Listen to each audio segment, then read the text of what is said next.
السلام علیکم دوستو، شیخ حماد بن رشید الدین جمالی سندھ کے اولیاء کبار میں سے تھے اور اس کے مشہور درویش شیخ جمال کے نواسے تھے۔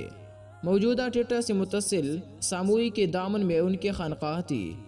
حدیقۃ الاولیاء میں اس کا مصنف لکھتا ہے کہ جام طماطی اور اس کے فرزند صلاح الدین کو آپ سے بڑی عقیدت تھی اور روزانہ آپ کی خدمت میں حاضر ہوتے۔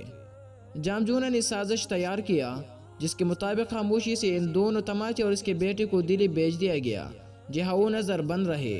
اتفاق سے دوستو بزرگ شیخ حماد نے ان دونوں کے غیر حاضر محسوس کر کے انہیں یاد کیا، مگر ان کے بارے میں کوئی بھی نہ بتا سکا۔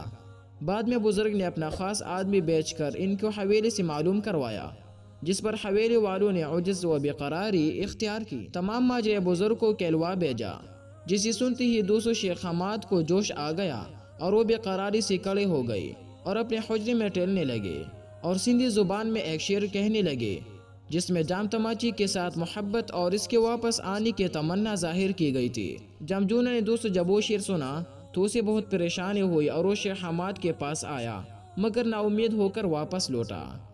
اور اس سندھی شعر کا اردو میں مفہوم کچھ یوں ہے: جام جونا کم عقل ہے جس نے ایسا کام کیا، اے جام طماطی تو جلدی پہنچ۔ اللہ تعالیٰ راضی ہوا ہے کہ تمام ٹٹا جام جونا سے منحرف ہو کر تیرا طرفدار ہو گیا ہے۔